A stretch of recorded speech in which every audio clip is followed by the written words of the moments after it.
बिहार में चुनाव की सुगबुगाहट तेज होते ही राजनीति में अपराधी का वर्चस्व बढ़ने लगा है। लिहाजा बिहार में इन दिनों विधायकों को निशाना बनाया जाने लगा है। अपराधियों ने एक बड़ी घटना को अंजाम देने की कोशिश की है।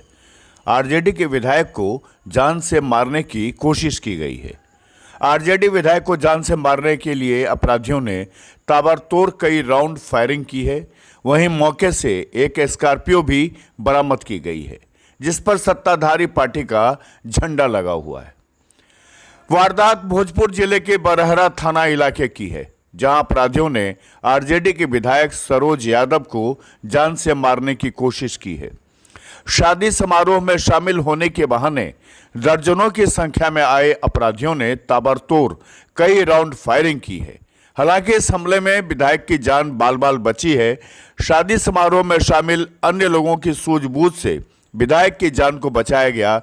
लोगों ने एक हमलावर को पकड़कर पुलिस के हवाले कर दिया है, जिसने खुद कबूल किया है कि वो विधायक का मर्डर करने आया था। घटना है, ये घटना आज मॉर्निंग में सुबह 3 बजे की घटना है। तो वो व्यक्ति 12 बजे आकर के पहले तो घर के चारों तरफ घूम के गया है। जाने के बाद उसने 1-2 लोगों से पूछा कि कैमरा लगा है तो क्या कैमरा चालू है। लोगों ने बोला कि कैमरा तो चल रहा है, आप लोग कहाँ से आए, तो हम बरतिया है, ये बोल के वो लोग चला गया। जाने के बाद 3 बजे भोर में जाकर के समैना, जो घर से कुछ दूरी पे बारात टिका हुआ था, तो समैना उमैना गाड़ा जाता है, उस समैना में सभी लोग सो रहे थे। और जाते ही पहले 4 फायरिंग ये लोग किया। तो हमको सूचना मिला, हम सोए थे, हम उठ के अपने अंगरक्षकों के साथ हम गए वहाँ। तो जाते ही हमको जब देखा लोग तो फायरिंग किया। तब तक मेरा अंगरक्षक और ग्रामीण काफ़ी संख्या में थे, दौड़ा के उन लोगों को पकड़ लिए। पकड़ने के बाद उसके हाथ में देसी कट्टा और एक खोखा मिला उस समय, और एक जिंदा कारतूस जो कि कट्टा का गोली था, और 9mm पिस्टल का एक जिंदा कारतूस मिला। और उन लोगों ने, एक लड़का एक्सेप्ट किया कि हमको मारने के लिए विधायक जी को, हम सभी लोगों को 16 की संख्या में वो लोग थे, और जनार्दन यादव एक व्यक्ति हैं, उनके द्वारा उनको भेजा गया था। और जनार्दन यादव के द्वारा कहा गया था कि विधायक जी के घर में आज शादी है, उनकी हत्या कर दो। ये लोग शाम से ही आया था, बट हम बाहर थे नहीं। कल 8-9 बजे के बाद हम घर से बाहर निकले नहीं थे। मेरा तबीयत ख़राब था तो हम घर में ही थे, सर्दी जुकाम हुआ था। उसके बाद हमने वहाँ, जब रात में ये सूचना मिला 3 बजे के करीब में, तो हम वहाँ गए। जाने के बाद वहाँ गए तो वो ये फायरिंग किया। तब ग्रामीणों ने उसको पकड़ के और पुलिस के हवाले किया। जो भद्या गांव के गोरख सिंह नाम था उस व्यक्ति का, पिता का मंतज कुछ ऐसी नाम है, उसका नाम एग्जैक्ट क्या कारण क्या है। देखिए, जनार्दन यादव जो हैं वो लगातार मुझे टारगेट कर रहे हैं और मेरे हत्या करने का प्रयास कर रहे हैं, और संवेदक हैं। और सरकार के पूर्व विधायकों का संरक्षण उनको प्राप्त है, और पूर्व विधायक उनको यूज करके मेरा हत्या कराना चाहते हैं लोग।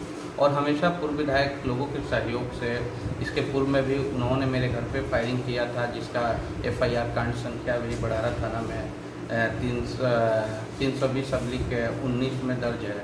लेकिन 1 साल बीतने जा रहा है, अभी तक उस अपराधी पे कोई कार्रवाई नहीं। ऐसे 4-5 केस हुआ है, लेकिन उस व्यक्ति पे आज तक पुलिस ने उसके यहाँ रेड तक नहीं किया उस मामले में कि ये व्यक्ति गोली चला रहा है। जो घटना कल घटी है, इसके लेकर आपने थाना को सूचित किया? हाँ, मैंने सबसे पहले तो मैंने इस जिला के जो अनुमंडल पदाधिकारी, आपका पुलिस SDPO को मैंने सूचना दिया था 3 या 3:30 बजे। उनके द्वारा फिर सूचना देने के बाद मैंने थाना को भी सूचित किया। उसके बाद थाना आया, थाना आने के बाद हम लोगों ने जो अपराधी को पकड़े थे उसको दिए। फिर स्कॉर्पियो एक जब्त किया गया था, जो स्कॉर्पियो BJP का झंडा लगा हुआ है। कोई अर्चना देवी के नाम से वो गाड़ी रजिस्टर्ड है स्कॉर्पियो। एक स्विफ्ट डिजायर से 2 गाड़ी से उन लोग आए थे, 16 की संख्या में थे। और सभी लोगों के पास 8 लोगों के पास ये था, कट्टा था, और 8 लोगों के पास पिस्टल था, जिसमें गोली वोली भी थाना को दिया गया है। और वो लगातार मुझे टारगेट किया जा रहा है मेरे हत्या करने की। आपने आवेदन दे दिया? हाँ, मैंने अभी आवेदन लिख के थाना में कहीं लगता है कि ये चुनाव का माहौल है? देखिए, चुनाव में जो मेरे प्रतिद्वंदी हैं, हमने गरीब की सेवा करने का काम किया। हमेशा गरीब की बदौलत ही मैं बढ़ारा में आज विधायक हूँ और गरीब गुरबा और झुग्गी झोपड़ी में और गरीब परिवार के लोग ही मुझे बढ़ारा विधानसभा और मुझे बिहार विधानसभा भेजने का काम किए। और ये उन लोगों को पच नहीं रहा जो पूर्व विधायक लोग हैं, जो सत्ताधारी पार्टी के संरक्षण प्राप्त है और जो अपराधी है वो इनके संरक्षण में है, इसलिए उस पर कोई कार्रवाई नहीं हुआ है। माननीय मुख्यमंत्री महोदय विपक्ष के विधायकों को मरवाना चाहते हैं और सत्ताधारी होने के अपने विधायक जो पूर्व विधायक हैं उनके संरक्षण में जितने लोग हैं उन पर कोई कार्रवाई भी नहीं कर। बरारा के आरजेडी विधायक सरोज यादव ने तो सीधे सीधे इस मामले को लेकर के मुख्यमंत्री पर आरोप लगा दिया कि उनके संरक्षण के कारण ही उन पर यह हमला हुआ है और जो हमलावर हैं वो एनडीए से जुड़े हुए हैं। लेकिन हम आपको अब कहानी बताते हैं इस घटना के पीछे आखिर हुआ क्या था और कैसे वहां जो लोग पहुंचे थे उन्होंने वहां फायरिंग की। पहले घटना समझ।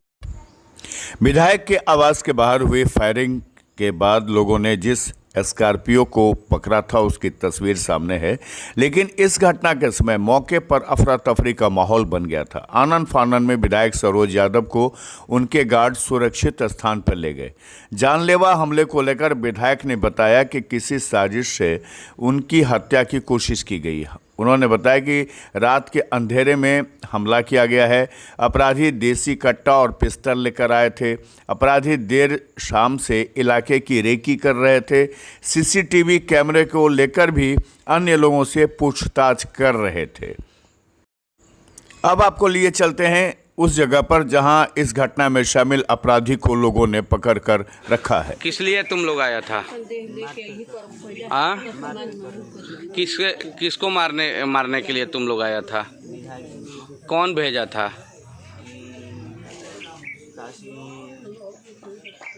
नाम क्या था? जनार्दन यादव। पिता के नाम? गांव कहाँ का है वो? पवट के है। क्या बोल के तुम लोगों को भेजा था? यहीं कि वहाँ पर जाकर मारपीट करना है। और किसको मारना है? विधायक। तुम लोग आके कहाँ घूम रहा था? कहीं नहीं, वो लगा आए और समियाना में गया, समियाना में से बाहर आए। और उसके बाद किधर गया? उसके बाद फिर समियाना में गए तो फायरिंग हुआ। अच्छा, कितने के संख्या में तुम लोग था? 15 के संख्या में। के गाड़ी था तुम लोग? 2 गाड़ी। अच्छा, के गो गाड़ी में हथियार था? एगो गाड़ी में हथियार था। ठीक है। कौन भेजा था तुमको? जनार्दन यादव। और पिता का नाम? काशीनाथ यादव।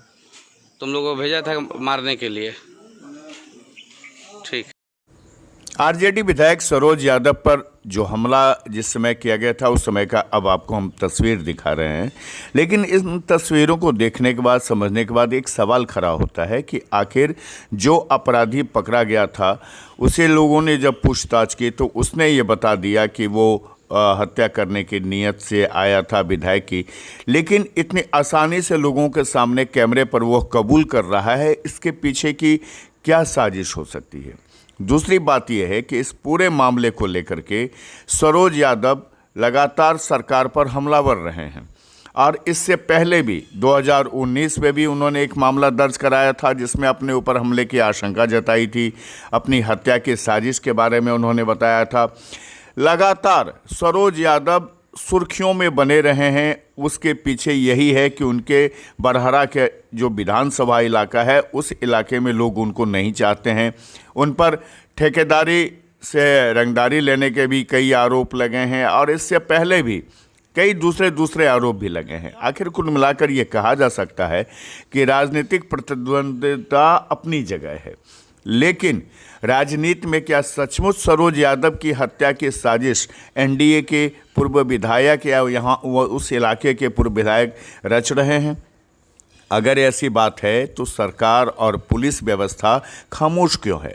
सरकार को चाहिए था कि इस पूरे मामले की तहकीकात अपने लेवल से ही नहीं कराए, इस स्थिति से कराए ताकि दूध का दूध अब पानी का पानी अलग किया जा सके। सबसे बड़ी बात है कि यह जो बरहरा का इलाका है ये पूर्व से भी आरजेडी का रहा है। यहाँ से पहले राघवेंद्र प्रताप सिंह विजयी होते रहे हैं और उनको राजनीति से हटने के बाद फिर सरोज यादव और दूसरे लोग यहाँ के प्रतिनिधि होते रहे हैं। एक बात समझने की है कि बारात में शामिल होकर 16 की संख्या में अपराधी, सबके हाथ में कट्टा हो या हथियार हो, विधायक की हत्या करने पहुंच जाए और उसमें से एक पकड़ा जाए और वो सीधे कबूल कर ले कि हाँ वो विधायक की हत्या करने आया था, तो इस पूरे मामले को गहन छानबीन की जरूरत है। राजद विधायक सरोज यादव को लगातार निशाना बनाया जाता रहा है। इससे पहले भी अपराधी उनके घर पर फायरिंग कर चुके हैं। पुलिस इन सभी मामले की छानबीन तो कर रही है, लेकिन अब तक कुछ नतीजा नहीं निकला है। इस घटना में भी पुलिस को मौके से बुलेट मिले हैं, हथियार भी जब्त किया गया है, गिरफ्तार अपराधी से पूछताछ की जा रही है, फरार अपराधियों की गिरफ्तारी के लिए छापेमारी की जा रही है, लेकिन इसका अनुसंधान जरूरी है। आरा से खुलासा के लिए विशाल की रिपोर्ट।